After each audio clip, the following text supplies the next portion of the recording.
नमो नमः। धन्यवादः। भवतां सर्वेषां हार्दिक स्वागतम्। संस्कृत प्रशिक्षणस्य कार्यक्रमः चलति। संस्कृत प्रशिक्षण का कार्यक्रम चल रहे हैं। उसी क्रम में हमने संख्याओं को पहले जाना 1, 2, 3, 4, जिसको संस्कृत में एकम, द्वि, त्रीणि, चत्वारि कहेंगी। आज कुछ चित्रों के माध्यम से संख्या और लिंग दोनों का ज्ञान प्राप्त करते हैं। उसके साथ में कुछ वस्तुओं का संस्कृत में क्या क्या उनका नाम होगा उसको आप सीखिए। जैसे कि अंग्रेजी का अल्फाबेट है, आप देख रहे हैं अंग्रेजी वर्णमाला का कुछ अल्फाबेट है, उसमें चित्र भी है और ये संख्याओं में भी है 1, 2, 3, 4 ऐसे। इसमें नई चीज की जानकारी, आपको लिंगों का भी जानकारी होगा और वस्तुओं की भी जानकारी हो जाएगी।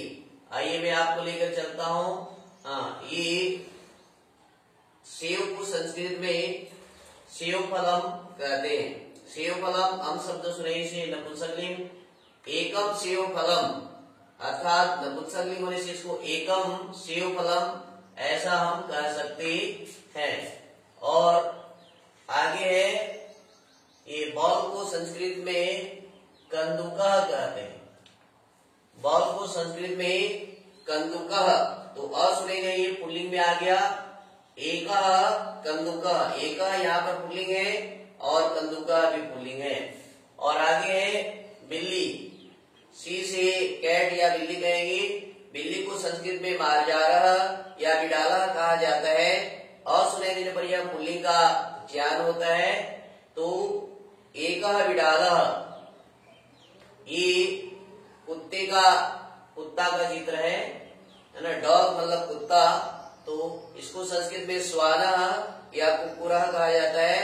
तो इसको हम कहेंगे एकः कुक्कुरः, एकः श्वानः। इसी भांति हाथी को संस्कृत में हस्ती कहेंगे। तो गजः भी कहते हैं, इसको कहेंगे एकः गजः या एषः गजः। पुल्लिंग में मैं संख्याओं को भी बता रहा हूँ और लिंगों का भी ज्ञान करा रहा हूँ। साथ साथ ये वस्तुओं को क्या क्या कहते हैं, जैसे हाथी को गजह कहते हैं, करी कहते हैं, हस्ती कहते हैं। आगे मत्स्य मतलब मछली का संस्कृत नाम है मीनः मत्स्य। तो ये एक है तो एकः मत्स्य, एकः मीनः ऐसा कह सकते हैं। ये है जिराफ, संस्कृत में इसको चित्रोष्ट्रः ऐसा कहा जाता है। और ये संख्या में एक है इसलिए एकः चित्रोष्ट्रः, यह पुल्लिंग को निर्देश कर रहा है। और ये देखिए हाउस, संस्कृत में गृहम कह सकते हैं। गृहम नपुंसकलिंग में आता है, तो हम संख्या में इसको लेंगे तो एकम गृहम ऐसा नपुंसकलिंग की संख्या का प्रयोग कर सकते हैं। गृह शब्द नपुंसकलिंग होने से इसकी संख्या में भी एकम शब्द का प्रयोग हो सकता है। इसी बात की ये इंक पट, दवात कहेंगे मसीधानी, संस्कृत में इसका नाम है मसीधानी। इकारांत होने से यह स्त्रीलिंग है, इसलिए इसको कहेंगे एका मसीधानी। और एक है जग जो जल भरने का होता है, उसको संस्कृत में जलधानी कहा जाता है। दीर्घ इकारांत होने से यह भी स्त्रीलिंग में आता है और इसके लिए हम संख्या प्रयोग करेंगे एका जलधानी। इसी भांति काइट, पतंग को संस्कृत में पतंग ही कहते हैं। तो एकः पतंग, इसका नपुंसकलिंग भी प्रयोग किया जा सकता है एकम पतंगम। और आगे है लायन मीन शेर को संस्कृत में कहा जाता है सिंहः, एकः सिंहः। और ये है मंकी मतलब बंदर का संस्कृत नाम है वानरः मर्कटः। अब इसका संख्या भी पुल्लिंग प्रयोग कीजिए एकः वानरः, एकः मर्कटः। इसी भांति यहाँ पर आपको ले चलते हैं नेस्ट मीन्स घोंसला, और इसके साथ में इस घोंसले में अंडे हैं। तो इसमें दो चीज हम प्रयोग करेंगे। घोंसला का संस्कृत नाम है पक्षी निवासिका। तो ये निवासिका आकारांत होने से स्त्रीलिंग हो गया, तो एका पक्षी निवासिका। इसके अंदर में अंडे का वर्णन है, अंडे है तो अंडा शब्द संस्कृत में अंडम, नपुंसक लिंग में प्रयोग होता है, इसलिए एकम अंडम, इस प्रकार से हम इसको जान सकते हैं। यह है उल्लू। उल्लू का संस्कृत नाम है उल्लूकः, एकदम सरल, उल्लूकः पेचकः। तो एकः पेचकः, एकः उल्लूकः, ऐसा आप इसके बारे में जानकारी प्राप्त कर सकते हैं। इसके साथ में एक है लेखनी या पेन, अंग्रेजी में पेन कहेंगे, कलम कहेंगे, संस्कृत नाम इसका नाम है लेखनी। और लेखनी दीर्घ इकार अंत होने से यह स्त्रीलिंग, तो एका लेखनी ऐसा प्रयोग करेंगे। और यह है ट्विल। ट्विल का अर्थ है पंख, संस्कृत में पक्षः या पक्षम कहेंगे, तो इसको कहेंगे खग पक्षम, खग पक्षः। तो एकः खग पक्षः, एकः खग पक्षम ऐसा प्रयोग करेंगे। उसी भांति ये रेबिट है। रेबिट का अर्थ होता है खरगोश, और खरगोश को संस्कृत में सशकः कहा जाता है। संख्या में एक है तो एकः सशकः पुल्लिंग प्रयोग करेंगे। और आगे है ये शिप, इसको कहेंगे जल नाव, संस्कृत में जल नाविका, पानी जहाज, जल नाविका। तो आकारांत होने से यह स्त्रीलिंग हो गया एका जल नाविका, ऐसा इसका प्रयोग किया जा सकता है। और यह ट्रेन, ट्रेन को रेलगाड़ी भी कहा जाता है, संस्कृत नाम इसका है रेलयानम, एकम रेलयानम। अब सुनाई देती है नपुंसक लिंग का आप पहचान, मैंने लिंग पाठ में बताया है, आप लिंग पाठ का अध्ययन करें। इसी बात ये है अम्ब्रेला, इसको छत्ता कहते हैं, किंतु संस्कृत में इसका नाम है छत्रम। हम सुनाई दिया तो नपुंसक लिंग, एकम छत्रम ऐसा प्रयोग करते हैं। और यह है वायलुम, इसको संस्कृत में बाहुलीना कहा जाता है। ये एक प्रकार का वाद्य है बाहुलीना, ये बाहु में पकड़ने के कारण से इसका नाम पड़ गया बाहुलीना। और आकारांत होने से यह स्त्रीलिंग हो गया, इसलिए इसको कहेंगे एका बाहुलीना। आगे आपको ले चलता हूँ वाच, मतलब घड़ी।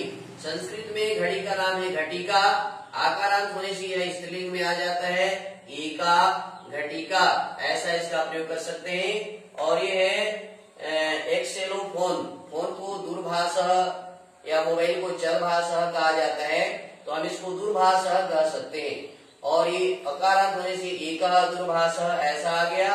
और ये अब आपको ले चलता हूँ ये यार्न, इसको वाई से ऊन, धागा, ऊन सूत्र कहेंगे, तो संस्कृत में इसको ऊनम सूत्रम ऐसा कहा गया है। इसमें एक संख्या है तो एकम सूत्रम, एकम ऊनम कहेंगे। और अंतिम शब्द में आपको ले चलता हूँ जेब्रा, संस्कृत नाम इसका है चित्ररासवः, संख्या में एक होने के कारण से एकः चित्ररासवः। इस प्रकार से आप इसको जान सकते हैं। एक बार बड़ी तीव्रता से आपके पास तुरंत ले चलता हूँ। देखिए सेब कहेंगे सेब फलम, बाल को कंदुकः कंदुकम, बिल्ली को मार्जारः बिडालः, और ये कुत्ते को कहेंगे कुक्कुरः श्वानः, हाथी को गजः, मछली को मीनः मत्स्यः, और जिराफ को चित्रोष्ट्रः ऐसा कहेंगे। घर को गृहम, और ये दवा जिसमें शहद पकड़ते हैं उसको कहेंगे मसीधानी, जग को कहा जाता है जलधानी, पतंग को पतंगा पतंगम, शेर को सिंह, बाघ में यदि आ जाते हैं तो व्याघ्र, यहाँ पर लायन मतलब शेर है, बाघ आएगा तो व्याघ्र आप जानेंगे। और बंदर को बानरः मरकटः, और पक्षी निवासी का मतलब घोंसला, घोंसला को पक्षी निवासी का उल्लूकः उल्लू, लेखनी पेन, पक्षः पक्षम यह पंख कहा जाता है, सशकः सशकम खरगोश को कहा जाता है, जल नाविका पानी जहाज को कहा जाता है, रेलयानम रेलगाड़ी को कहा जाता है, छत्रम छत्ता को कहा जाता है, वाहुलीना यह वॉल्यूम जो वाद्य है उसको कहेंगे, घटिका घड़ी को कहते हैं, ये फोन को दूरभाषः कहेंगे, और धागा सूत्र को ऊनम कहते हैं, और जेब्रा इसको कहेंगे चित्ररासवः। इस प्रकार मैं आपको बताना चाहा कि संस्कृत भाषा में आप संख्या का भी प्रयोग कर सकते हैं, लिंगों को भी जान सकते हैं। यदि स्त्रीलिंग होगा तो एकः का प्रयोग, स्त्रीलिंग होगा तो एका का प्रयोग करेंगे, पुल्लिंग होगा तो एकः का प्रयोग करेंगे, और नपुंसक लिंग हुआ तो एकम का प्रयोग करेंगे। ये संख्या विज्ञानम है। आपने मेरे को आज संख्या विज्ञानम के बारे में सुना। मैं आपको धन्यवाद देता हूँ। इसको आप जो है अवश्य सीखिए और अधिक से अधिक लोगों को सिखाइए। मेरा उद्देश्य है संस्कृत भाषा का प्रचार प्रसार करना और संस्कृत को विश्वव्यापी बनाना, संस्कृत को लोक भाषा बनाना, संस्कृत को व्यवहार भाषा बनाना। इसमें मैं आपकी सहयोग की कामना करता हूँ। आप इसमें सहयोग कीजिए और भारत को पुनः विश्व गुरु बनाइए संस्कृत भाषा के आधार पर। धन्यवाद। नमो नमः। पुनर्मिलामः। जयतु संस्कृतम, जयतु भारतम।